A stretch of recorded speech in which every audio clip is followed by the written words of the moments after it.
Everybody, can you hear me? Drop a 3 if you can hear me and see our speakers. I look more like a person than a speaker, I think. Sorry, a presenter. I know, this is a term, Jake, that I've been using. I've been like, no, I should say presenters because every time if I say speakers, they think I want to bring like a pair. Great, everybody sees you. That means that they've switched to the new live stream. You guys, we're learning every day, but we're doing this, switching to a new live stream so you don't get interruption in the middle of the super secret tips. All right, we have the next 90 minutes, and then we have a break where everybody can go get some food very quickly. So, my name is Loic Maestracci. I'm the Music Expo founder. If you don't know by now, actually, I should just pretend it's the first time I say it. So when it's available for VOD, I don't annoy anybody. I want to welcome officially two wonderful presenters, and I'm going to start with you, Jake. Jake Jones from Nashville, Tennessee, who is replacing at the last minute Robert Venable, who was supposed to speak today. And Jake, thank you so much for doing so. He and you have worked for years together, so it's almost like getting the twin brother. But how are you today? I if only if I'm like the shorter, less good-looking twin. I'm the he started to consume me in the womb, and then this is getting weird. I'm doing really well. And thank you so much, Loic, for letting me be on here and talking with Frank. I'm excited to steal all his. I mean, learn about his process. Yeah, no, and it's great to have you. Thank you so much. So, you of course a producer, mixing, and mixing engineer, and you do also songwriting. You do a lot of work with, you know, Christian acts, and I think one of the tracks you're going to share with us today, using live drums, Yep, and you play guitar as well, huh? If I believe. I do. Yeah, Yeah, yeah. great. Play guitar and drums and bass and triangle. And triangle. Oof, pretty tough. Um, and you're dialing from your studio here. Yes. Great, Yep. lovely. And then I feel like I'm inviting the worldwide heavyweight champion for the 10th year in a row, Frank Socorro, literally. If you don't know Frank Socorro by now, Frank Socorro is a Grammy-nominated engineer and producer out of Miami, Florida. He's a Music Expo alumni. He's actually one of the inspiration behind all the live streams. Frank, how are you? Stop. Thank you. I'm great. Super happy to be here. Always, always happy to be here. Always happy to see Loic. Always happy to share information because somebody's got to do something with this stuff. Because I'm sure not. So. Yeah, but the reason you gave me yesterday, please delay it as far as possible. Okay. Yes. The Thanks. reason I gave Loic yesterday was if I die tomorrow, this information doesn't go anywhere and it just ends with me, and that would be a shame. Because the people who gave it to me worked really hard on getting it, and it's my duty to pass it on to you guys. So So please, a big applause or clap on the Slack channel for both Jake and Frank joining us today. Yeah, Mr. Frank. So yeah, I want to see some claps, and actually, I think I can. I may have the sound somewhere. We'll do that for the next one. So yeah, so guys, this is your session today. We're gonna talk about drum processing and talking about acoustic drums versus program drums. Interestingly enough, there were a lot of drums is this mystic thing, especially on the mixing and recording side. The two previous sessions, there were a lot of time spent on the drums. But here we know it's a hot topic, and it's always, it's the foundation of tracks. I personally struggle when I mix drums, which, by the way, I won't basically mix drums ever again, unless I learn the super, super tricks from the two of you today. So I'll just pass it to the two of you and take it from here. thanks, Loic. And just real quick to check, everybody's on the Slack channel with the Q&A. So anything you guys, thank you for the claps first of all. But any questions you have, please put them in there so that I can answer them, or that we can answer them, because we're in this together. So I'm gonna be looking down at my phone, so I'm not being rude. I'm not on Instagram scrolling, I promise. But while we're here, speaking of Instagram, Jake, before we go, do you want to give people your socials just so that they can follow you at some point, and or maybe, you know what, just drop it in the chat at some point. You Yeah. know, just type it in there so they know who you are. They can follow you on all your social and stalk you. What is it, And Jake? What is it? Quickly. My Instagram is shoot, I think it's Jake_Jones. If I don't even know. But Twitter, I love Twitter, and that is JJones_official. And I will figure out my Instagram and hand it over. cool. And then for those of you who don't know me, my Instagram and Twitter and everything else in my life is at Alpha Beat Music, all one word. So now that we've gotten that out of the way, I want to talk about what we're going to do today. So we thought it would be interesting to do a presentation on drums, where we talked about some similarities and differences. Jake works a lot with live drums, and I envy him for that. I don't honestly get a chance to do a lot of live drum stuff anymore, because most of the stuff that I end up mixing is either hip hop or R&B, or maybe sometimes even like the reggaeton stuff on the Latin side, which is actually the track that I have today is a reggaeton track. So I don't get to record drums, but I do have to process drums in their own way.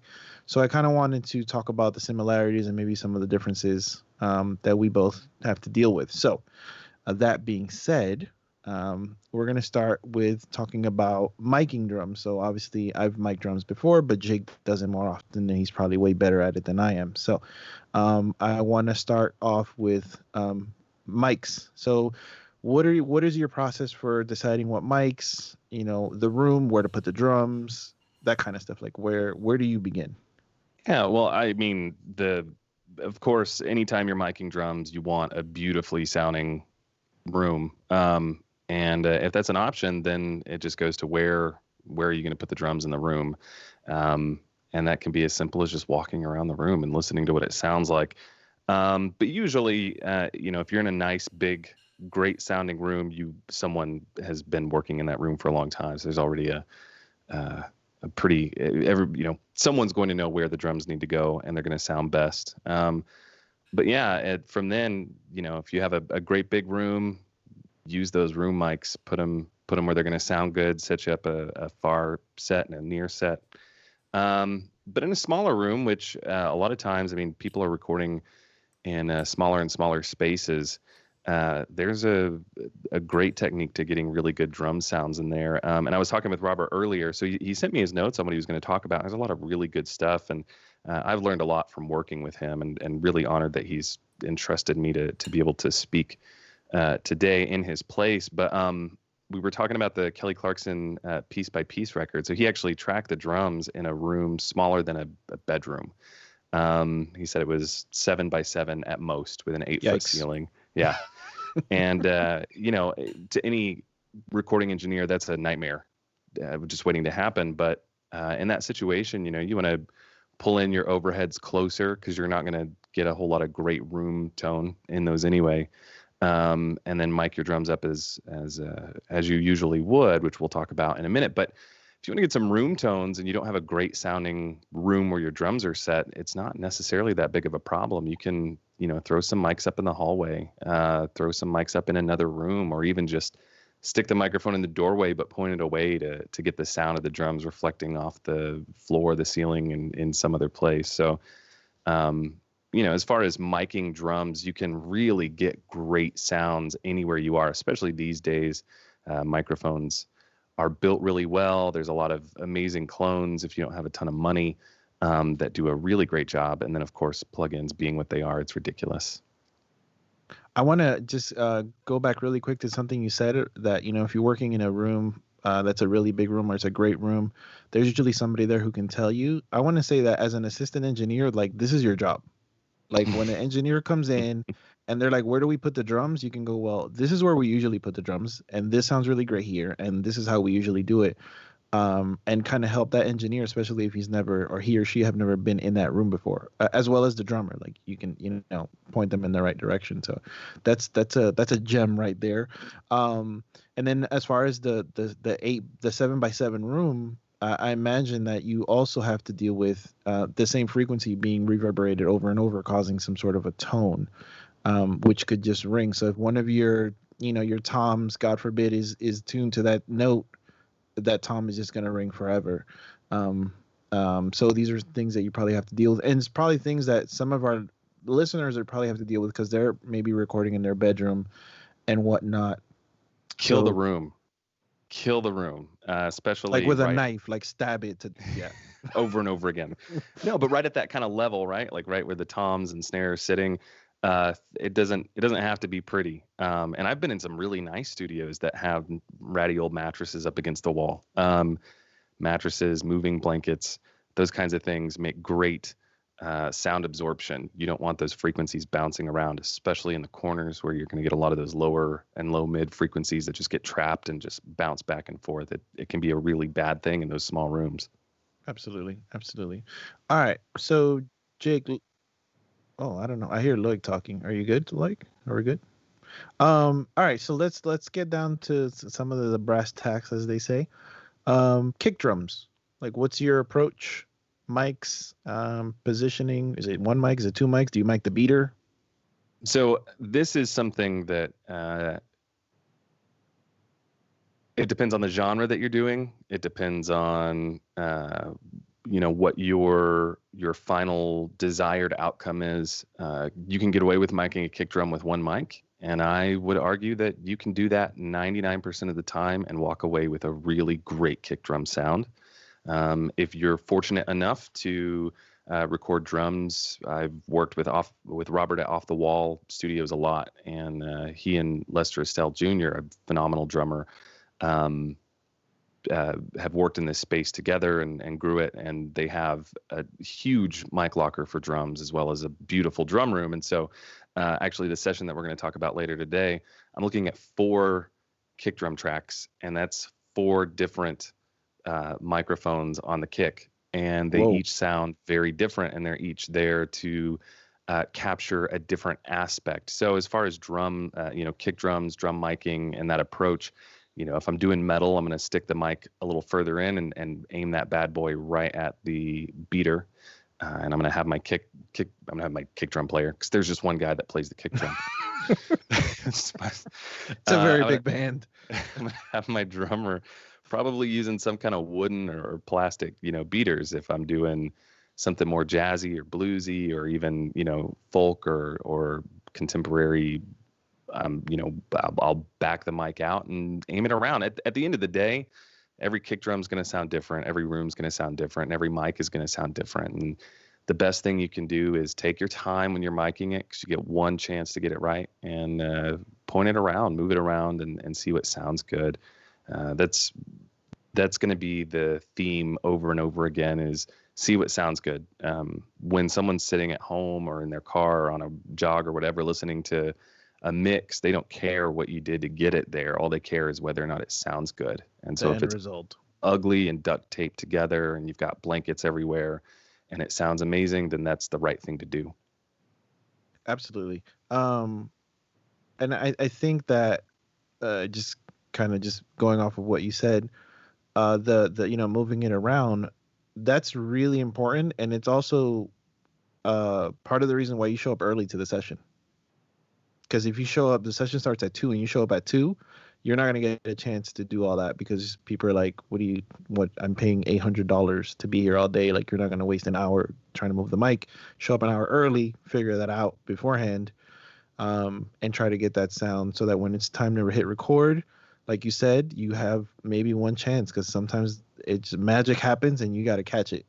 Yeah. So, and I'm speaking a lot in theory, right? But the truth is, if you're attempting to record drums for a client, I pray it's not your first time ever to record drums. And I say that because it's a challenge. There's a lot that can go wrong in live drum tracking. There's a lot of potential phase issues.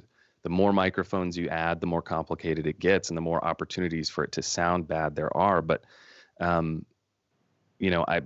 time I ever recorded drums was in a gymnasium closet that was full of toilet paper, and I didn't own a laptop. It was 2005, I think, and I brought my whole desktop, computer, monitor, and interface, and the band's drummer came and set up in this closet, and we literally stacked toilet paper just out of the way to set up his kit and mic it. And he let me do it. I offered to record an EP for them for free if they would just let me try some stuff. And at the end of the process, it sounded atrocious, but I learned a lot. And and I think that that's the most important thing. So all that to say, practice. There's no replacement. There's no amount of knowledge that can take the place of having done it over and over again, and just kind of learning and having that reflex of, I know what I like, I know where this should go, or at least I know a starting point, and being able to move on from there. And have you gone back to the toilet paper style later on? Have you ever done the toilet paper thing again, or? Well, Frank, in 2020, toilet paper is a little more scarce than it used to be, so Maybe I haven't that's been why. able to try that technique again. But I guess, yeah, that's it. That's all the big tracking engineers. They're buying up all the toilet paper. No. So is there any particular mic that you just love? Like, if you have the chance, like, yo, I always go for this mic on the kick drum, or is there just, I mean, I know there's a lot of options, but is there just one that you're just like, if I can make this work, like? I swear Audix doesn't pay me, but you're going to be hearing me preaching the gospel of the D6 a lot today. I just love that microphone. It can do some amazing things for your kick and toms as well. So that's if I have one mic that I'm going to be miking a kick drum with, and I can choose, that's what I'm going to go to. Cool. It can. I wasn't expecting that answer. I've used those in the past, and I think some of their kits that are fairly inexpensive are great. You know, if you have a limited budget and you need to mic some drums, those kits are great. Like, I think they fill all the hit the necessary boxes for what you need to record drums. And there you go. Somebody who does this for a living is telling you that this is a great mic. So are you a top and bottom snare? Or are you? I am. Okay, me too. Top and bottom snare, and then if I can get away with it, a side as well. Right. Oh, okay. Right at the side of the snare, especially if it's a really nice. I was going to say wooden snare, but it sounds great for metal snares as well. And in fact, this very session that we'll go over later utilize that technique because I love it so much. But yeah, top and bottom for sure. There you miss a lot when you don't get the bottom. It's an important thing, but check phase. So just real quick, we'll talk about phase, and then maybe we can pull up the session just so they can see. But when you're talking about phase, like, what do you mean? My gosh, sound is air moving back and forth, and so the order and how fast or slowly it moves is the frequency and the phase. The phase being first the air pushes out and then it pulls back. And so whenever we're recording, we're looking at a digital representation of that in the form of a wave that moves up and down.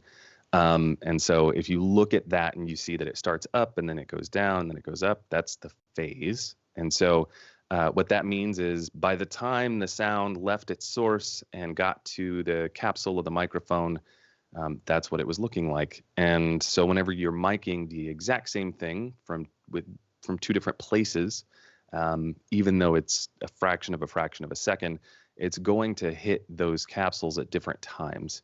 And so when that happens, if you're not careful, the wave will be moving up in one source and moving down in the other source, and those phases will cancel each other. In other words, that air is trying to push out and suck in at the same time, and so what you get is nothing if it's perfectly out of phase. But instead, it will never be perfectly out of phase. It will be just out of phase enough to sound really bad. And sometimes it sounds bad and you can't figure out why. Sometimes phasing issues are really obvious, especially, if you're listening to it in mono, but sometimes they're not. Sometimes it's like, man, I just can't get the snare to sound right. And it could be just as simple as hit the phase button. And every DAW, every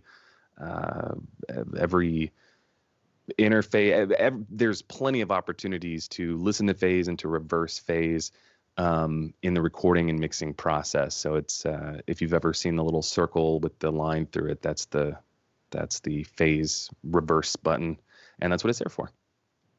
That's not the button that calls the Ghostbusters. Although you can try it. All right, so Jake actually has a session for us, and I'll be sharing a session with you guys later on, but because we're talking about the recording part, we're going to do Jake's first. So if Jake, you want to share your screen with the peoples. Yeah, let's hop over here. And while he's doing that, if you guys have any questions, somebody asked Velma what kind of mics are used for drum sets. So Jake mentioned a couple of mics. Generally speaking, we're using what they call dynamic mics for the most part for a lot of the drums. But condensers are also can be used. It just depends on the drummer, first of all, if you trust them. It's on certain drums, and then also the style. So that's going to affect it directly. I hope I answer your question. If anybody has any more questions, there's that Q&A section of our chat. All right, Jake, what do we got here? Because I see a lot of tracks. There's a lot of tracks. So this is an artist named Paralandra, which I'm just plugging them right now because they are phenomenal rock band out of Springfield, Missouri. And I had the wonderful opportunity to produce and mix this track, and we recorded these drums. Actually, Robert engineered this drum session and did a tremendous job. And so he gets to be here in spirit. Although I do think he might be watching. Hi, Robert, if you are. He's checking up on you. He's making sure I'm not shaming his name, his great name.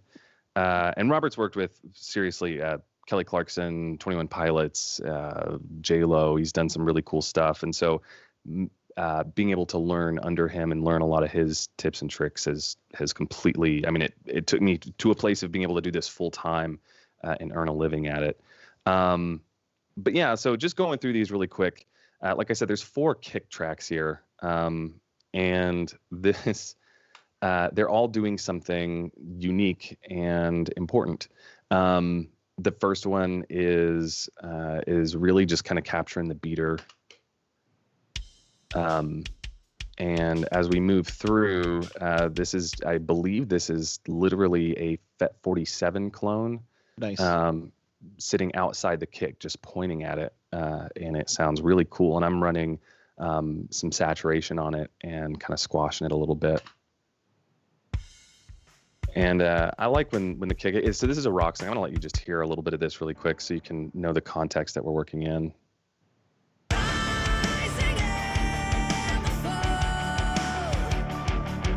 And if I come down here to my drum.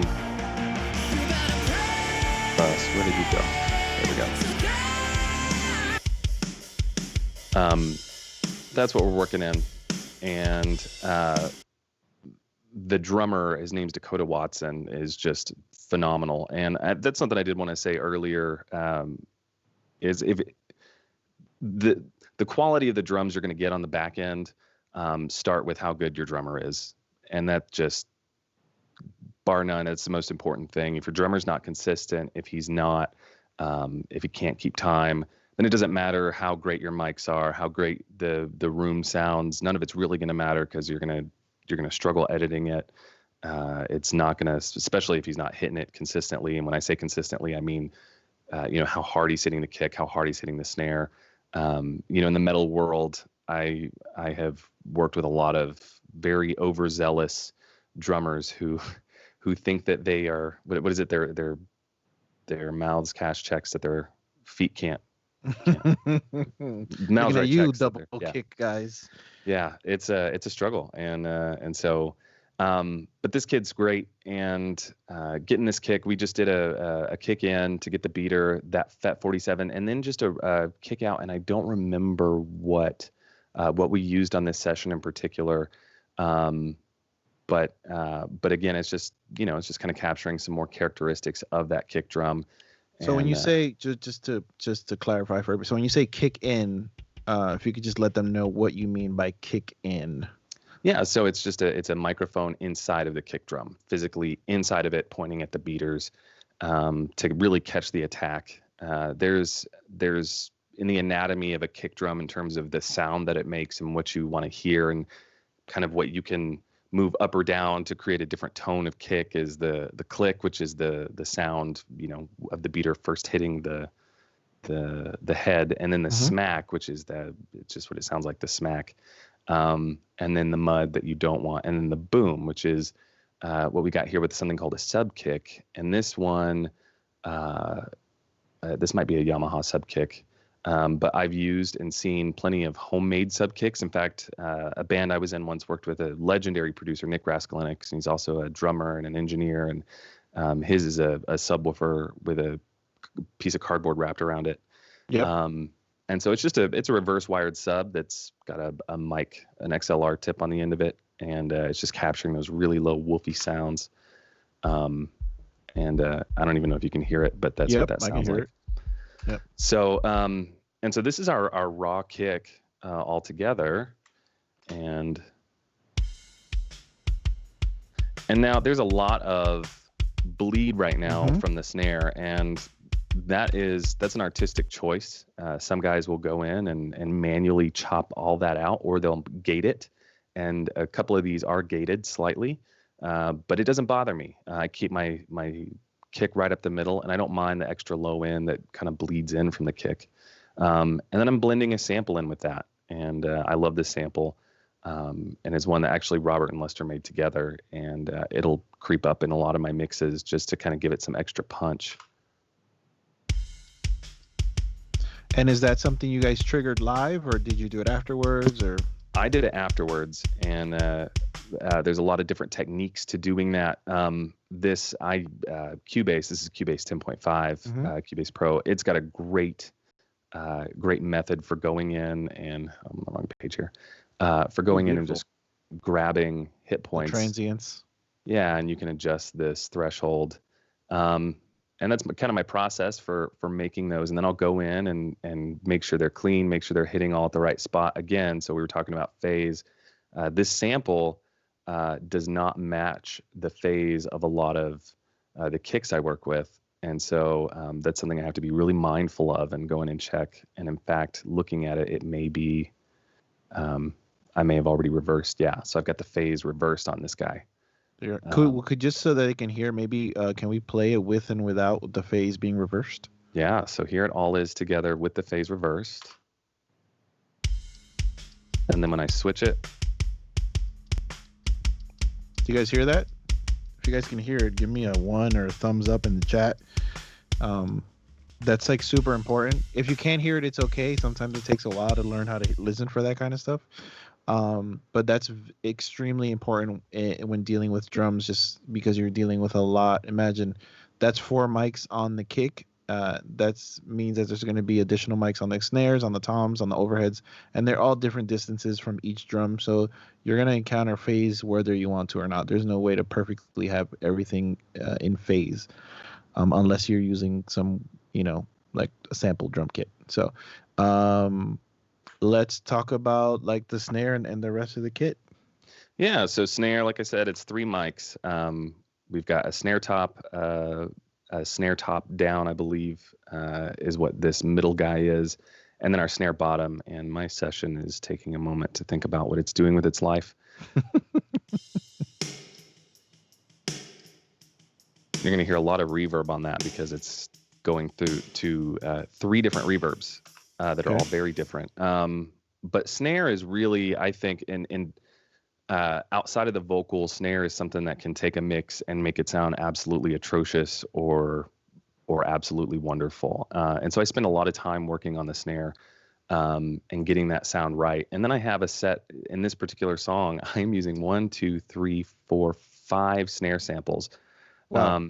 But they're all doing something completely different, and they're all sitting at completely various levels in the mix. And here they are. these red guys. So when you hear the snare without the samples, here I'll just listen to the whole kit real quick.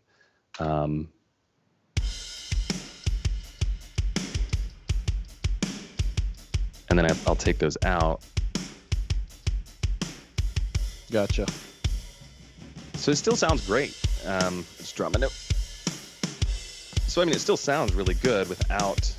But those the samples just add depth. They give it like a different feel, depth wise. I like it. It just got like bigger, and I think that makes sense. And obviously, when you guys are doing this stuff, you have to be mindful of what other things are going to be going in the track. Like he's not just doing this blind. Like these are decisions made on the song.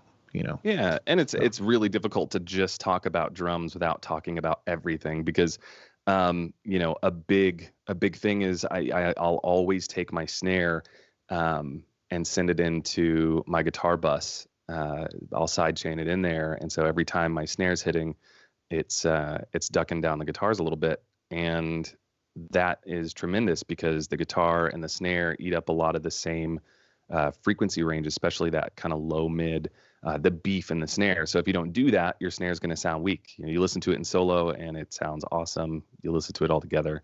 And that was something that I put in my notes, and something that Robert put as well. Whenever you're EQing these instruments, especially drums, you might be tempted to spend a lot of time with them in solo, and they might sound awesome in solo, but at the end of the day, that doesn't really matter. Everybody's listening to it all together. And so it's all a marriage. But I utilize top-down recording mixing, in my mix. And so what's happening on my master bus up here and what's happening on my drum bus is really important in how those sounds all come together. And my theory on that is when we listen to a drum kit, we listen to it all together. We don't listen to it all separated out. And so a lot of the heavy lifting I do on this on this final drum bus, and then work my way backwards. And there's some guys that will say, they'll crucify you for top-down mixing, and some guys that live by it. And I've just found it to work best for me. Can you give them just a brief explanation of what top-down is for the ones that are listening? Yeah. So rather than going into every track, every instrument individually, EQing and compressing and doing all your work there first, and then sending that out to buses, and then affecting your buses, and then if you're going to have any kind of glue compression or tape saturation on your master fader, doing that last, it's reverse. So I start with a master bus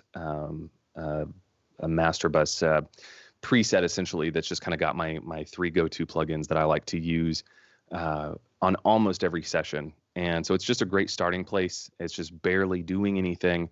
But then whenever I start attacking the drums, I'll start with my kind of three go-to plugins, and that I know are going to add saturation. They're going to add some nice EQ to it, and they're going to add some pump, especially on a rock track like this. And then from there, I start pulling my drums up into that. And it's taken a lot of years of practice, a lot of knowing where things will typically kind of sit to let me know if I've got something terribly wrong. But it's a great starting point. And for me as well, I find the sound starts off already being inspiring. And so I really like to work that way. It helps me achieve a better result in the end, whereas some people that might not be the case. But yeah, so I'm starting with these this NLS channel strip. It's the SSL setup, and this adds a lot of low end harmonics. Sounds really great on the kick, and it adds some punch in the snare. And then after that, I'm hitting the Empirical Labs Fatso Senior, which is very similar to a distressor. And then the H comp is kind of doing some parallel compression for me on the kit. Now, a lot of times you don't want to send your overheads through parallel compression because a lot can go wrong there really quickly. I actually like when the kick hits that the overheads duck a little, and I'm not doing a whole lot with it here, but it's enough to hear the difference.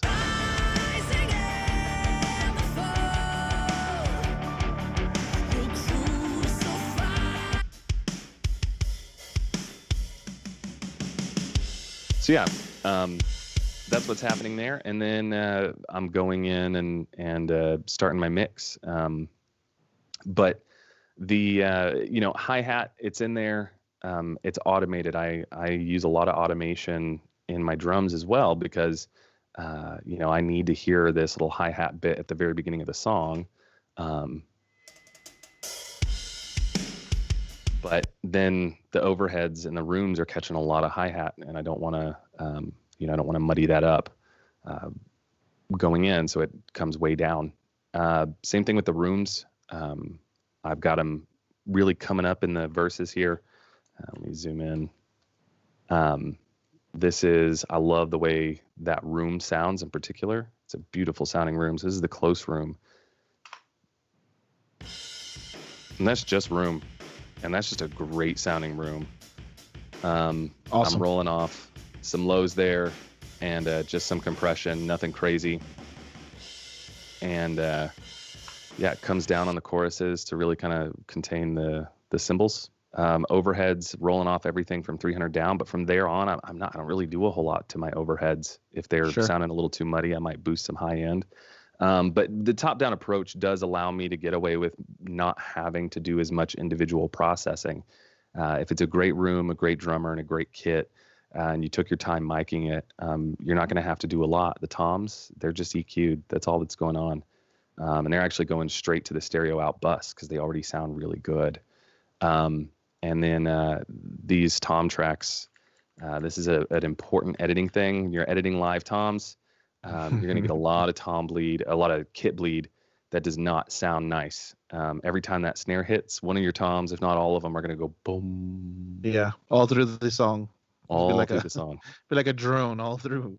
And so these toms, I went in and it's a little bit of work, but if you want the pro sound, then you do the pro work. And this song did really, really well on Active Rock, climbing the Billboard charts, and I was really proud of it. But it's if you want the results, you got to put in the time, and it's just a nice kind of. Yeah. I would never gate a tom. There's not enough control there. And if you do good.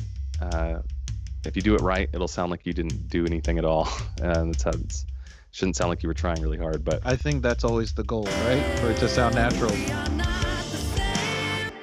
Yeah, and that's the better you are at doing your job, the less anyone knows that you were ever even there, which is ironic, but I love it. Kind of the secret sauce in this right here is this crotch mic. People call it all kinds of different things, a GAC mic. I think this is a TLM 109, but I think the point is it's not supposed to be a really nice, expensive microphone, and it's getting slammed through all kinds of stuff, weird EQ stuff, and it really this is Robert's thing, and I love it, and I got it pretty hot in the mix. Of course, I go to that one spot there. It's just a mono. It's pointed right between the kick and the snare. I don't even know. Yeah, so I'm rolling off the low end just to keep the kick out of it. And it's got a lot of saturation naturally in it. I think it's going through a distressor and just in atomic mode. So I pulled some of the mids out, but I just love the way that sounds. And then in some far rooms. This is just the room. I know Robert likes to send his rooms through distressors. Those toms, and again, this is a wonderful trick. Those D6s, those Audix D6 mics, they've got a built-in EQ curve that's kind of tailored for a kick drum. So they're boosting the highs, they're dipping the mids, and they're boosting the lows. But if you're doing, especially rock, but yeah, if you're doing live drums, that D6 automatically has done a lot of hard work for you, and then he's sending those in through I couldn't even tell you what EQs he's got, but he's doing some pre EQ before it even goes into the DAW, and that can be a big trick a lot of times, because we can go in and we can mix our little hearts out and make anything sound like anything we want it to sound like. We tend to try to record things as clean and unprocessed as possible. But there really is there's something to baking something in on the way into the DAW that's going to force you to have to work with what you've got, and it turns out to be a more fun and creative process. But yeah, sometimes having too many options can be detrimental, and sometimes you lose your way in in all your plugins that you have, and you're like, oh, I can fix it later, and it's like, just make it sound good from the beginning and just move on. Sometimes it's more important. What are your thoughts on quantizing live drums, working in the world that you work in most? So, I mean, for a long time, I would do a lot of drum tracking, and if the song, so I did a lot of stuff where I never had to quantize the drums, so it would just it was more groove stuff, and it was okay. Like for instance, like all the stuff that was like on the Amy record, like that was like band stuff, like it was guitar, bass, keyboards. So there's nobody's quantizing anything. But sometimes I would do stuff that was to a loop, and then in that case we would have to kind of go in. But one of the things that I would never do would be like quantize every hit and make it perfect. I would just go in and be like, oh, the snare's a little bit late, let's move it back. The kick is a little bit early here, so on and so forth, and just let the like internal groove even between the bars and the beats happen. I would never try to like make it perfect, because I just not a fan of that. I know there's people who do that. People who will do an entire drum track, quantize it, add the samples and create this monster drum track. Especially like stuff that sometimes is a little bit faster, which I think is even more noticeable when it's not like, super staccato and on point.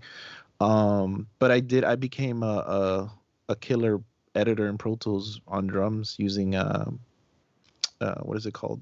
Beat Detective? No, I hate that guy.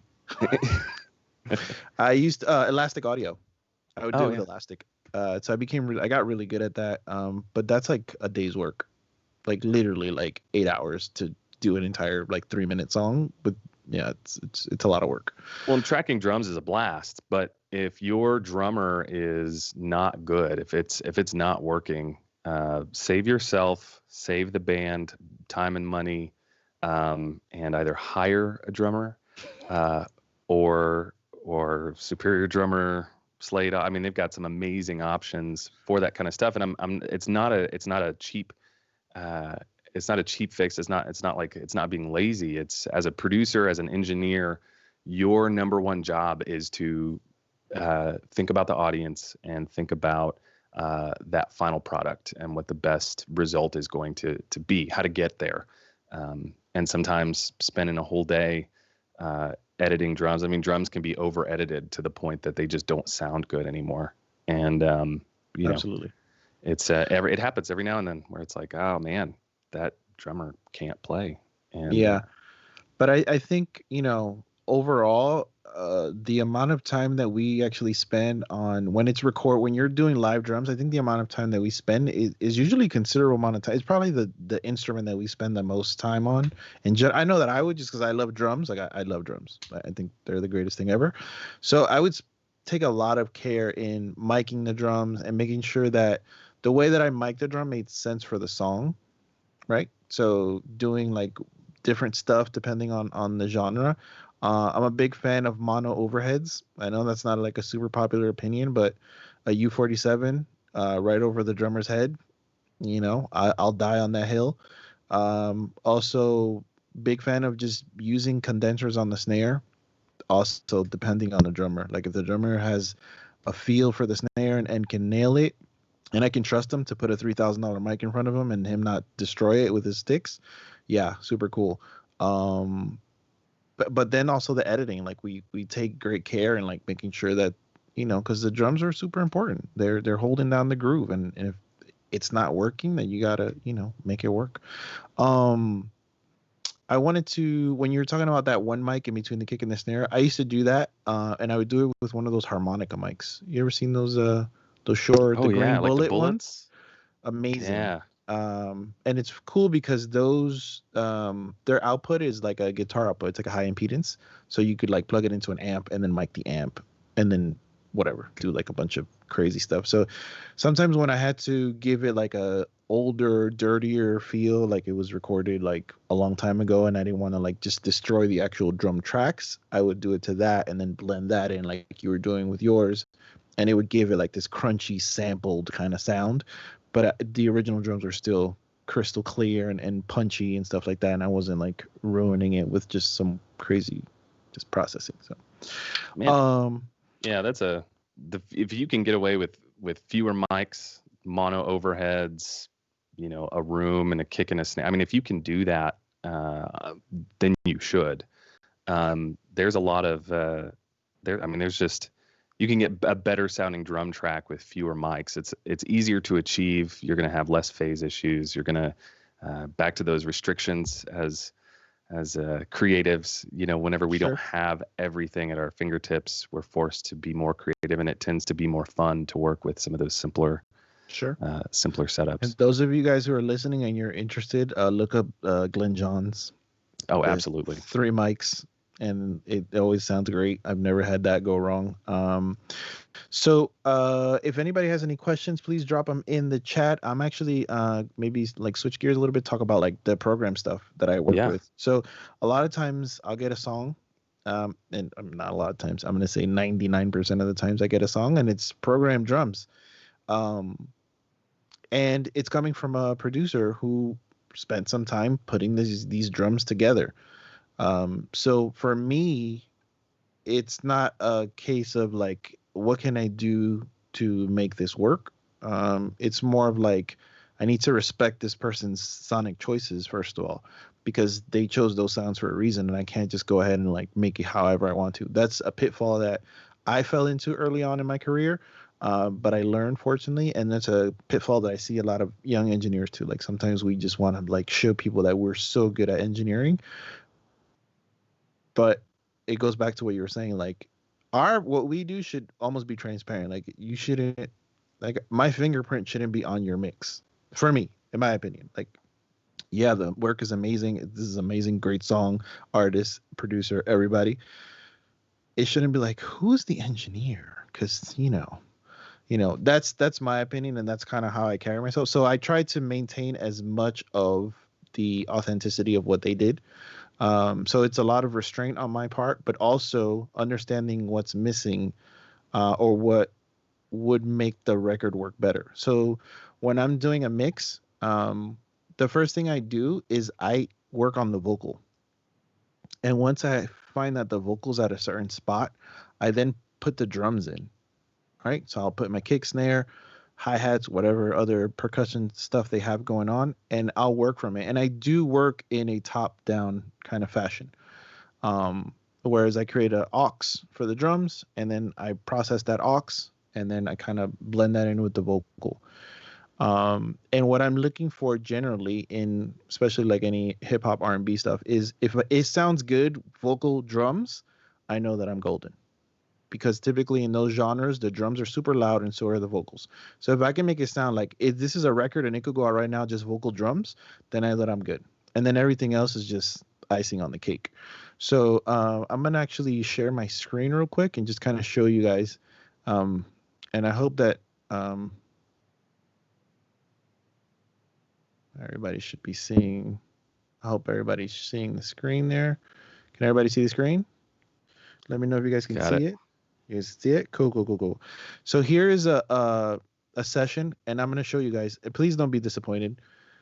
These are the drum tracks right here, and I'm going to highlight them. And as you can see, the only thing I did to the individual tracks was I did a little SPL on the kick drum, just because I felt like it needed it. Other than, I love using this limiter on the SPL. Because it does kind of like a funky squish to it, and I felt like it needed it for this song. I actually bypassed all the vocals so it wouldn't interfere. Let me mute these keys and some of these effects. But I'll play this just so you guys can get an idea of what's happening.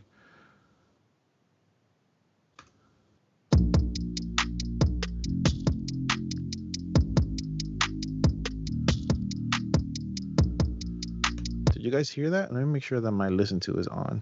Oh yeah, it's on. Yeah? Oh no, here we go. Boom. Sorry.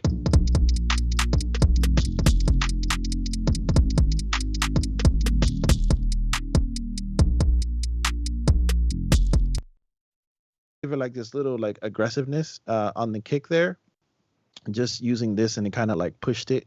And then on that aux, I put this compressor.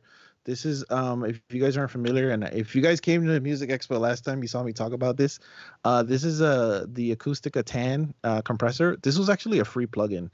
I don't know if it's still free, but it was for a really long time from Acoustica. They make really cool stuff. And I use it kind of like an SSL. It's basically what it is, an SSL style compressor. And I just have it set to like that pump setting where the attack's really slow, the release is really quick. I'm not even doing a whole bunch. I have the ratio set to 2. But what I do have turned up is this like schmod function that they have, which usually gives me like a really beefy kind of tone to it. So I'm actually going to mute the kick. Not the kick. I'm actually going to mute this this bass, which I've dubbed Chubs. Frank, sorry. I hope it's not offended by that, but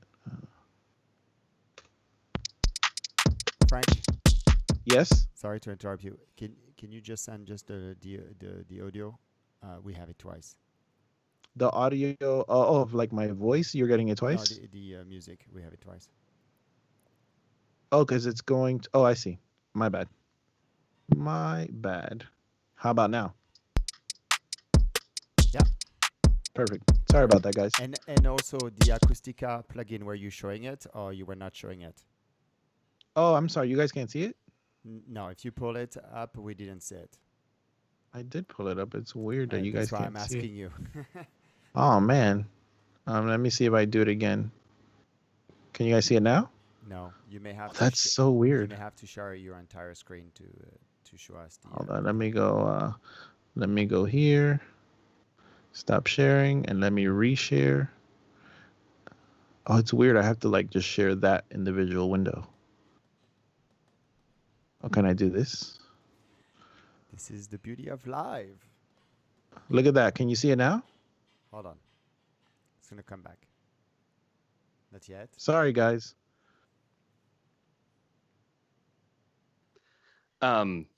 While you're working on that, I love that you keep your drums so simple. It's just there's nothing wrong with it, and that's the beauty of doing that kind of top-down approach. Listen, man, I was guilty of like, no, I'm gonna make these drums amazing, and then the producer was like, what did you do? And I was like, oh, I put in all this stuff, and he was like, nah, can you take off all that stuff? Like it's not working. Let me do this. Start sharing. Like you said, you can't see my screen. I wonder if you can see it now. Can you guys see it now? It's like an infinity, like an infinity wall. Okay, cool. All right, cool. So this is the Acoustica. It's called Tan, and I'm just using it on the kind of like an aux. Hold on. Right now you're showing us. I mean. Oh, I'm seeing you guys. Oh man, this is like amateur hour. What's wrong with me, like? I'm not having a good day today. I don't know. Sorry. I can do this. No, it's not your fault. Can you guys see it now? Like I'm just there we go. Up. Okay. So this is the plugin. I don't. It's got like this, just like New York compression, aka the pumping style, and it does have this cool function right here, schmod. So I'll play it and I'm gonna bypass it just so you guys can hear what's actually happening. Obviously, we lost some volume, but you can hear a lot of like just that low end girthiness it brings in.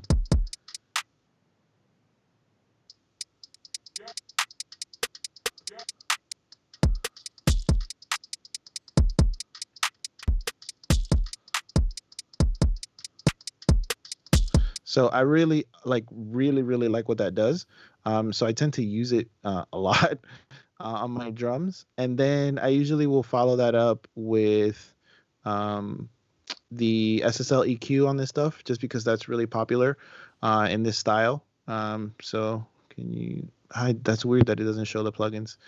Well, if you can imagine an SSL, no, I'm kidding, guys. I'll show you guys the window. Let me switch it over. And do this and do that. Cool. So just a really basic SSL EQ.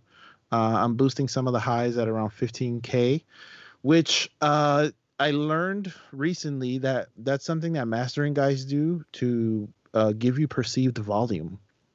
Huh. So yeah, I learned that the other day, and I was like, "What?" And then so I tried it on a stereo bus of a mix, and I was like, "This is a cheat code." So like Okay. somewhere around 15K, like a dB or two, and sometimes even less on a mix, it will give it like a perceived way louder kind of thing. So that's really interesting. I'm also boosting somewhere around the snare frequency. I always do this. So those of you who are familiar with the Ssl Eq, this button right here divides whatever this frequency is by 3. So if I set it to 300 and I divide it, I'm boosting like a tad of 100 hertz, which is usually where a lot of the snap of the kick drum is. And then I like to roll off any weird like sub stuff. So I'll set this to like around 20, sometimes 30, because I have to make space. Typically in the genres that I'm working in, I have to make space for the 808s or any like subharmonic bass stuff. So I tend to do that. And I'm going to bring in that bass just so you guys get an idea of what I'm talking about. And these guys had like, it's two things. They had an 808 here, and they had an actual like synth Moog bass. And on the 808, I used the Voice of God from Little Labs, and I'll show you guys what that looks like. Jake, do you ever use that plugin? No, I've never even heard of it. The Voice of God it's just like a subharmonic synthesizer type plugin. Okay. So what this does is most subharmonic synthesizers, what they do is they take whatever frequency or sound you're putting through them and basically does like an octave down, and then lets you boost some of the harmonics of it. Just so you guys get an idea, I'm going to play this.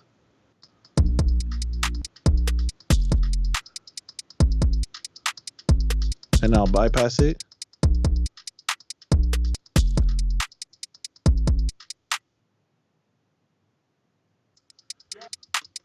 And then I'll put it back in.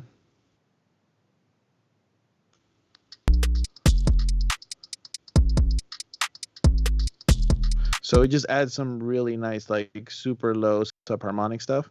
That's really useful in these genres. I use R bass sometimes or low air, and Exactly. both the wave stuff and yeah, I like that on bass guitar. Same kind of especially. vibe, same kind of idea. I just like the way that VOG, as they call it, I just like the way that works with some of my low end. I'm only hearing your headphone bleed, and I don't know if that's something I've done wrong on my end or if that's just what it has to be like because of the setup. I don't. I'm still transmitting. Are you guys still getting the track? I think everyone else is getting Still it. getting it. I heard it earlier, but after Loic said it was sending twice, and whatever you changed. Oh, because I stopped lost sending it. it to the Skype. Yeah, no, it's if you check the link in the Slack, you can listen to that there. Cool. So yeah, so I do a little bit of EQ on this track in particular. A little bit of EQ, make sure that it works with my low end. Making sure that there's enough space. So one of the things that I look for is what I always tell people is like a tallness in the track, and to achieve like a height, I try to make sure that the lows are as low as they can go and the highs are as high as they can go. And then I have again, after all that stuff is there, I usually will process all the music together, and I usually have something called the beat bus, and I'll will usually go with the 10. And then on the end, I got just overall on the mix, I have Shadow Hills on the stereo bus. Oh yeah. Not doing a lot, but it does do a great job of some heavy lifting. And I'll show you guys both of those plugins so you guys get an idea. And then the Brainworks EQ, just to kind of cut some of the lows from the side. So I'll show you guys both windows just so you guys can see what I'm talking about. So I'm going to go ahead and switch screen. And I'm going to show you here. And so this is the Shadow Hills plugin. This is on the stereo bus. There's a preset in there called Bus Dual Mono, but I always switch it to stereo, but I just like the way that it does, like how it's set up from the gate. It's very useful. I'm only usually doing like 1 or 2 dB of compression. I like the way it sounds on steel when I'm doing hip hop stuff. In other genres, I might switch it to nickel or iron, but super, useful. And this compressor, if you don't know, it's basically a combination of two different compressors. It has an optical, kind of like an LA2A or like a Vari-Mu kind of thing, and then it also has a kind of quicker, faster VCA style compressor built in as well. So it gives you best of both worlds. And then I'll show you guys the other thing that I put on the stereo sometimes. And obviously this changes song to song, but this is Brainworks. And all I'm doing here is I'm cutting the low end from the sides and boosting a little bit of that high end, just around 6K. And I felt it was missing on the track. And what that does by cutting off the low end on the sides, it actually makes the record seem wider. So you cut off some of the low end, you boost a little highs, you make like this kind of triangle shape. Because I'm using it in MS, it's just a little trick. That's a great trick. And you can use that anywhere. Like it doesn't have to be on the mix. It could be on your keyboards. It could be on your guitars. It could be on your background vocals. It's a way to achieve like that without necessarily having to do some crazy like stereo with plugin, which if you're not careful could really affect the phase inside your record, because those things are, playing with mid side and maybe you could be throwing out the entire middle of your track. So another really cool, you said trick, and it reminded me, this was something Robert wanted me to drop in, and it is a great trick. I've done it with live drums when you're going in and processing your snares, copying and pasting ghost notes onto their own track to be able to process them separately. You can boost the volume. If you're gating your snare, it gives you an opportunity to take those out of the gate. So I noticed I didn't see any tape in there. And is that something that's more genre specific, or is that just a personal taste of yours? Like a tape plugin? Yeah, like tape emulation, something like that. Yeah. On this song I didn't use it, but there's actually a tape plugin from SoftTube. And I love that thing. And if you ever use it, it has a cool function where it has a like a bleed function where you can turn it up and it does like a crosstalk. So emulating what happened if the track you recorded on 11 bled onto 9 and 10. I mean 9 and 10 and 12. And it just does something really cool to the low end. Like it kind of just makes it like thick, and so that's something that I'll use on the drums and usually on the bass. That's kind of my secret weapon. Yeah. So a lot of times, the first time I ever got to work with a like super professional mix engineer and recording engineer, I was really surprised to find out how much overdrive or distortion there was on things that are sitting in the low end.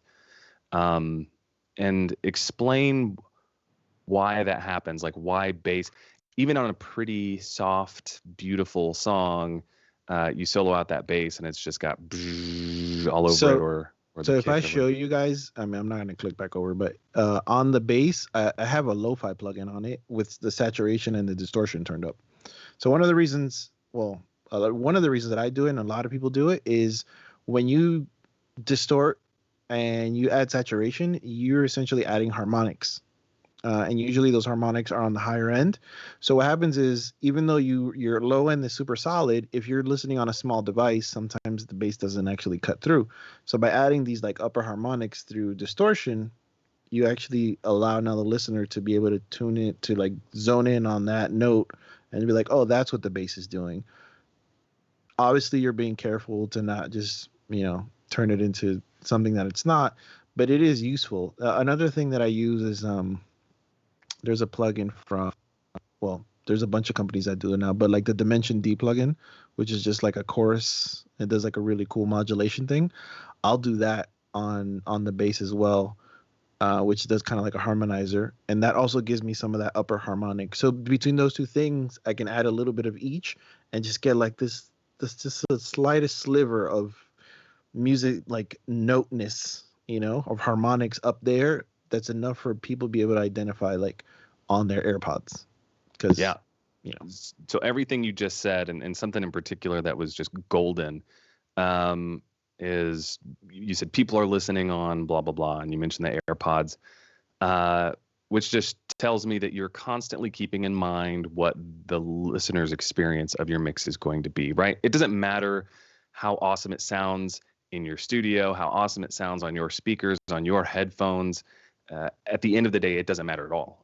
What matters is that whoever is listening to it is hearing it the best it possibly can. And we're really in a unique time in the world right now where you're going to have people bumping it in their car with their, their 56-inch subs in the back, and you're going to have people with it just playing on their phone, sharing it with their friends. And so you never know what someone's first impression of that song is going to be, and it's really anybody's guess. And so that's why adding things to like harmonics on the low end to make sure that you can still hear that bass, even if the entire speaker isn't capable of putting out anything below 400 hertz. But then also that it sounds solid whenever you've got those subs bumping. But That can do it.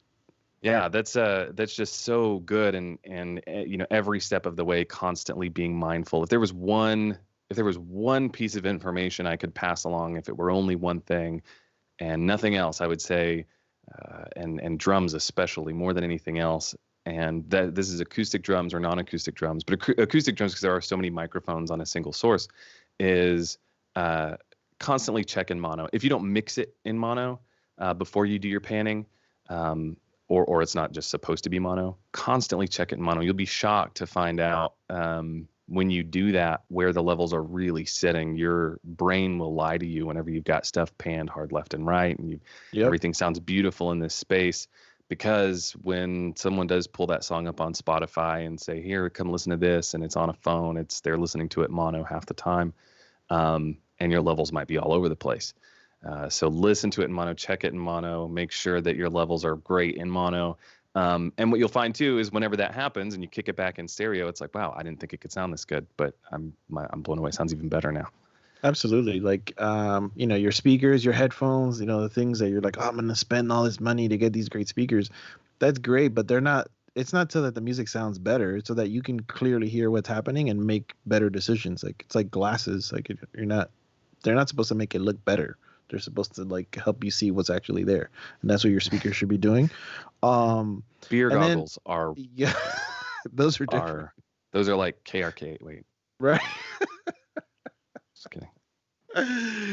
No, and I just want to mention that the thing that you guys are using today, like listen to the audio movers, that's a cool thing that you can do now. Like they have an app now on your phone, so you can play your mix and just listen to it on your phone. And listen to it on your phone, so you don't have to go anywhere. You don't have to print it. You don't have to email it to yourself. You can just literally like stream it from your mix, and listen to it on your phone and see like, okay, this sounds okay, or this doesn't. It's not translating, and or go in your car and Bluetooth to your car, and like check your mix out in different places. If you don't have the money to buy, really cool speakers, or you don't have a studio, you don't have acoustic, like whatever, find a place where you can trust what you're listening to and, make your decisions. Right. Drums more than anything else. Reference. I didn't own a nice set of studio monitors for a long time. I was scared and ashamed to say, I was making money. I was making and mixing records for people that were winding up on the radio on Pioneer boombox speakers. That's a true story. But the thing is, before the client ever heard the song, I was listening to it on my iPod, in my car, on the CD player, everywhere I possibly could. And it's a lot of extra work for sure, because you think it sounds good, but it can be done. And plugins like this now, it's just crazy. You slap a plugin on your bus, and now I don't even have to, like, I can just hit play and walk out to my car and listen to it. They've made it easier than ever. Used to, you had to wait for a CD to burn after you rendered out the song and take the CD out to the car. And CDs are these. Oh man! All right, we didn't get a lot of. Somebody was a little bit hurt by your KRK joke, but it's okay. I think we'll be okay. We don't have a lot of questions. I have a question. a point where where's your, do you have like a kind of like a thing that goes off and you're like, okay, the drums are done, like I'm good right here, like what's your, just kind of have like a reference point, thermometer kind of vibe? The snare. The snare is, if I'm happy with the snare, then I'll move on. Inevitably throughout the mix, things are going to move around. But you said you start with vocal and then move on to drums. I actually start with drums and then move on to vocal. In a lot of the genres that I work in rock especially, the snare and vocal are sitting about level. Same. And then once I've got those sounding great, I'll go on to the bus. And I learned this great trick. And I don't know, it's a Nashville guy, and I don't remember who it was that I stole this from, but it's a beautiful thing for getting your bass guitar and kick level matched. And that's just using the panning volume law, sciencey terms. Gotcha. Just imagine I said something The really 3dB down thing. Yeah, exactly. So you just you just slap a VU meter, some kind of meter on your bus, and watch your kick and just adjust it till your kick is hitting -3. And then when you start pulling your bass guitar in, pulling it up to 0, and then your bass and kick, at least volume wise, are matched pretty well. And you can go back and reference that to kind of keep an eye, because when you've been mixing a song for a little while, you might think it sounds great and you realize like your low end's all wonky. So those are just little shortcuts to kind of save you some time. Yeah, definitely. To that point, I would, and we got a question I'm gonna ask you, but to that point of just checking and after time, like it is easy to get lost in the sauce, and so I am an advocate for breaks. So if you're mixing and you're like, I gotta finish this song in 3 hours, like don't try to mix for 3 hours straight. It's not gonna be good. You're gonna mix for 3 hours straight, and then you're gonna come back and mix for another 3 hours whenever you do it right. Right. Take breaks. Stop. Listen to something else sometimes, or just walk outside and just clear your mind and then come back in and just give yourself a break. Because one of the things that's I learned when I became an instructor, because I had to do a bunch of research, was that when our brain hears something the same for over a certain period of time, it starts to tune it out. That's the reason when you go on vacation and you hear the beach the first day, you're like, man, this is amazing. We hear the ocean. And then on the third day, you don't hear the ocean anymore. It's not the ocean stop making noises. Your brain's just tuning it out, because you're like, the brain's like, I don't need to know about this anymore. He just keeps repeating the same thing.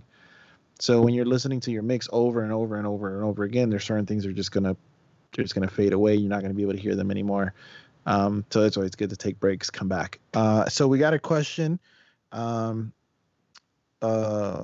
there's just a reference monitor that you recommend.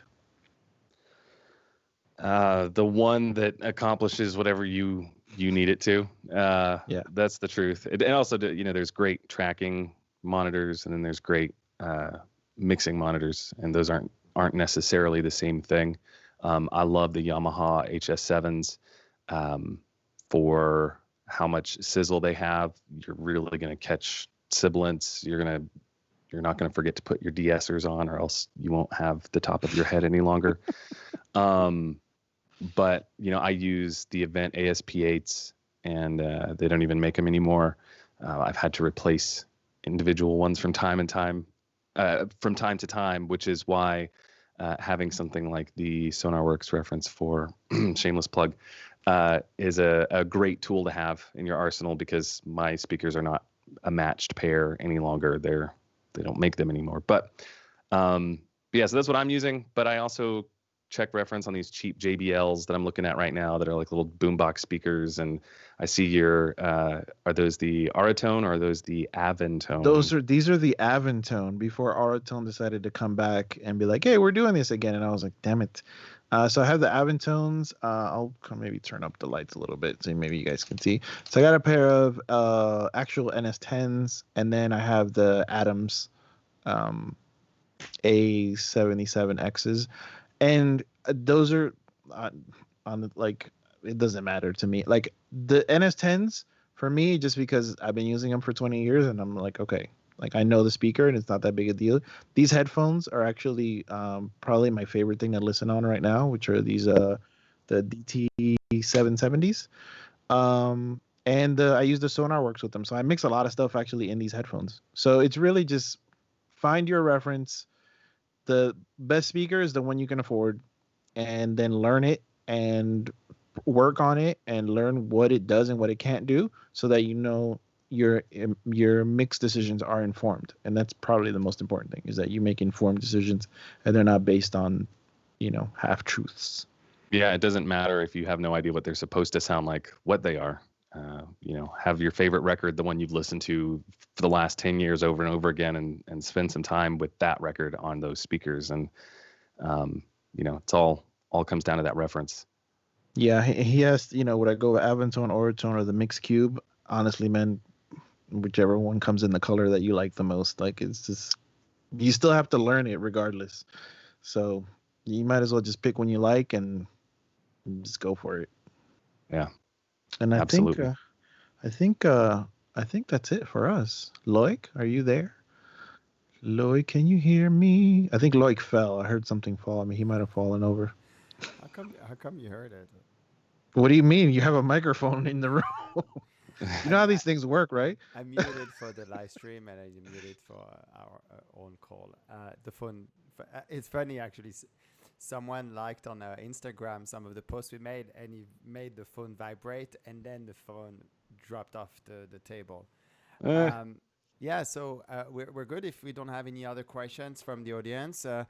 I personally want to thank both of you to really share, and actually I forgot to share your own perspective and different workflow and dealing with program and versus recorded drums. And actually, this format is a new format. I forgot to give that as an intro, but something we wanted to do instead of having two separate sessions about mixing drums, we wanted to have this dialogue between the two of you who work on different type of projects, because as we all discussed, there's not one way to do things. There are multiple ways, and it really depends how it works for you. Velma is asking a question: what do you mix in mono, and what do you mix in stereo? Oh, that's a great question. It's a great question. Thank you, Yeah. Velma. Jake, Do you want to go first? I'll go. So I actually spend a lot of time in mono every time I approach a song. And the reason for that for me is if it sounds good in mono, it just sounds better in stereo. Now, there is some artistic expression and choices that you do need to make in the stereo spectrum. And that is a part of mixing, and that's an important part of mixing and a fun part of mixing. But when we're talking about the quality of the mix, how good does it sound? Can you hear everything clearly? It can be difficult to know if the frequencies of a guitar are masking over the frequencies of a snare drum when they're sitting in two separate spaces in the stereo field. But whenever they're right on top of each other, when you're working in mono, then your ears won't get lied to. If you're struggling to hear the snare, then you need to find where that issue is and fix it. And vocals as well, especially vocals. If you're using a lot of stuff today is using stacks and stacks and stacks of vocals, and they're panned all over the place. Some guys, will pick all different spaces in the stereo spectrum. Some people like to keep it hard left, dead center, and hard right. I don't think there's anything wrong with either of those, whatever works for you. But when you're doing that, again, you'll think that your volume levels are good. You'll think everything's sitting a certain way and sounds right. And then the second it's in mono, you lose half your mix. So that's everything and nothing. Yeah, I agree. And I think that your question about like what do you mix in mono and what do you mix in stereo is actually it's not the question. It's not that the question. It's not wrong. It's just like most of the time when I'm mixing, I spend a lot of time in mono, just like listening. And it's not that I'm mixing in mono necessarily, like everything's in the middle, but I'm just listening to where everything is when I listen back in mono and seeing what disappears. Because obviously the fact that we have stereo, I try to use it as much as possible. So especially with vocals and like keyboards, because there are certain things that I like to leave up the middle, like mainly like the lead vocal and my kick and my snare, and usually my bass is like they're all up the middle. So I leave that left and right for like keyboards and like spacey sounds, and then like the reverbs and the delays, I try to like spread them out wide just to give that depth. but I spend a lot of time listening in mono for exactly what Jake is saying, seeing what is getting cut out and what's not cutting through. So I'm constantly just going back and forth mono and stereo and seeing like, where I can make those adjustments to make sure that when somebody goes like this and they're listening to the track, like, and then like everything's cutting through, because I know that's how people check my mixes. That was a really good. It's a really good. I like that. Yeah, I'm working on my improv, so this is like part. Oh, it's good. Yeah, it's believable. You're selling it. That's so true though. It's like I can't tell you how many texts I've gotten like, oh hey man, just listen to the mix on my phone. Sounds great. It's like, oh. Yeah, so that's most DAWs I think have a button somewhere. I know I use Cubase. There's a button that you can just switch to mono and then switch back to stereo, just to constantly be checking that. Sometimes your interface, like the Apollo has one on the interface. What I listen to on my summing mixer and all my stuff back there's a mono button, so I can switch it. Somebody asked, what is the shortest versus the longest time you spent on a mix?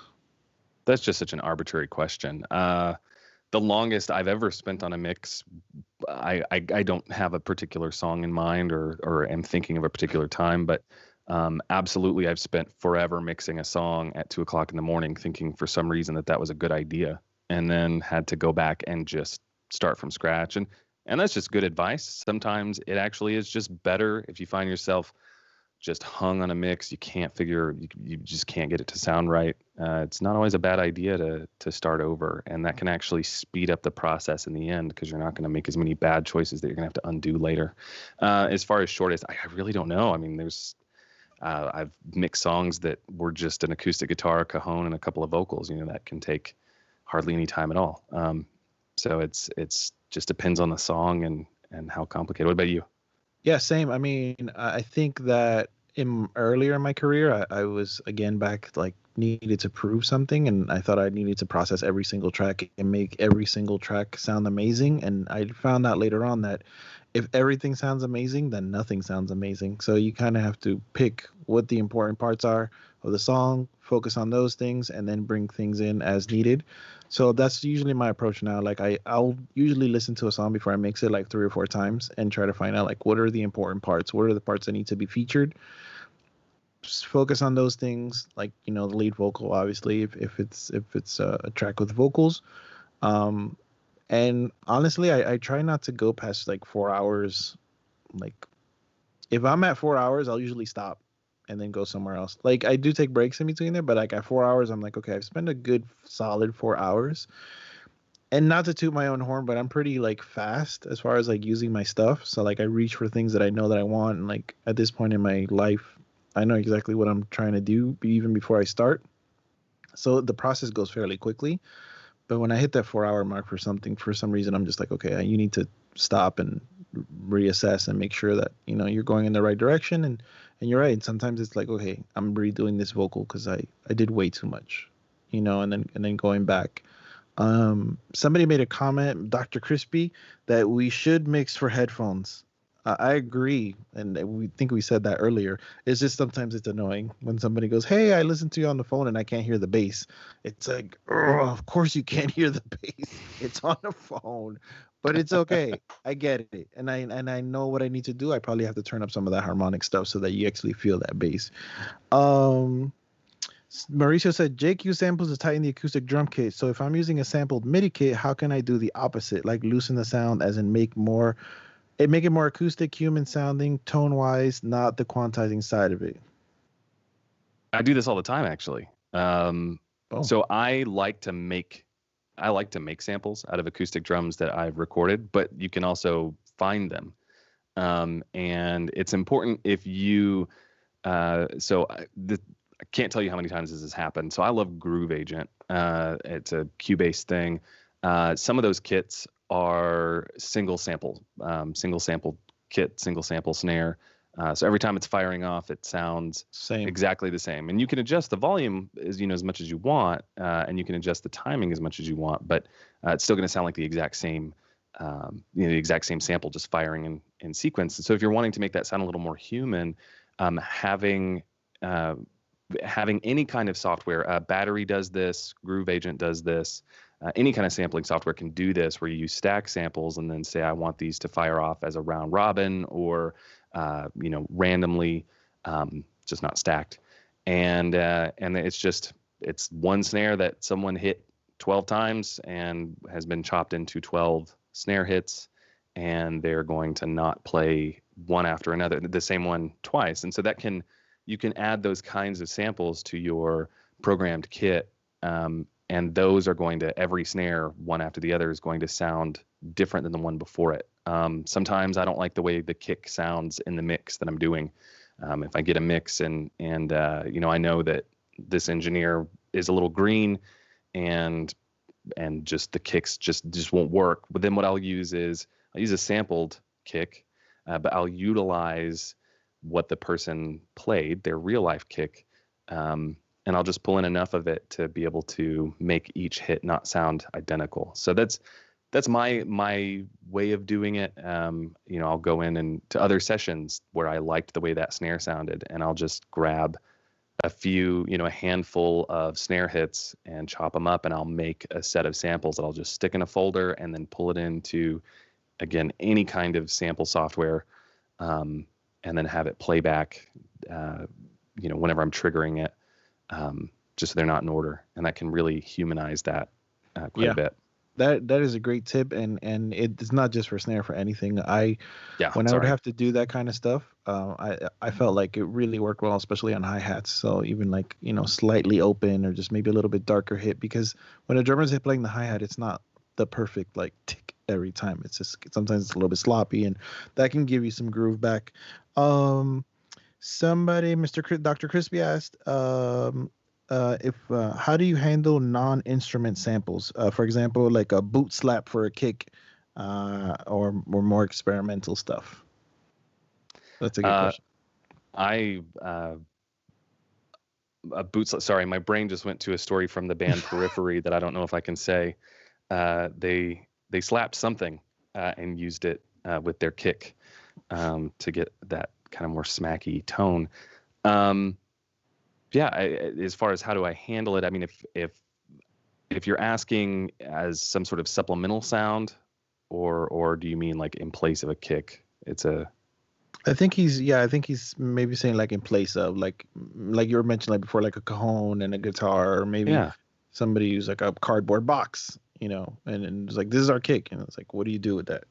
I have a little bit of an advantage in that I've done a lot of Foley work in the past as well, and so it can just learning how to shape, use your frequency analyzer plugin or your EQ, just look at what's happening and find where the resonant frequencies are, identify what you don't want in it, and just, ideally, either the producer had an idea of what they wanted that to sound like when they sent it to you, or you put it in there yourself and you already know what sound you're going for. And so from there, it just really comes down to processing it in such a way to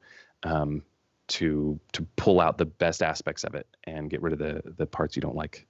Yeah, I agree. And in situations like that, I'll just listen to it and be like, okay, what space is this supposed to be filling? Like, what is this part in the movie? That's great. And then I just, like, if this is supposed to be the kick, okay, well, I got to make this as kicky as possible and do whatever I need to do for it to fill that space. All right, I think that's it for questions. Thank you, everybody. Loic, do you want to tell them something? I am back. Do you want to drop more phones and stuff? I don't know. Let's drop more phones. No, now I'm going to save my phone to finish my mixes. You guys, thank you. Thank you so much. Everyone, if you don't mind to drop some clap or one, if you enjoyed this conversation with Jake and Frank. Loic, thank you so much. And Frank, thank you as well, man. It's been, no, thank you. I could talk shop all day. I took all these notes thinking, oh, this is going to be awesome. Robert, I apologize that I didn't talk about half the stuff that you wanted to talk about. Hey, a lot of good information, though.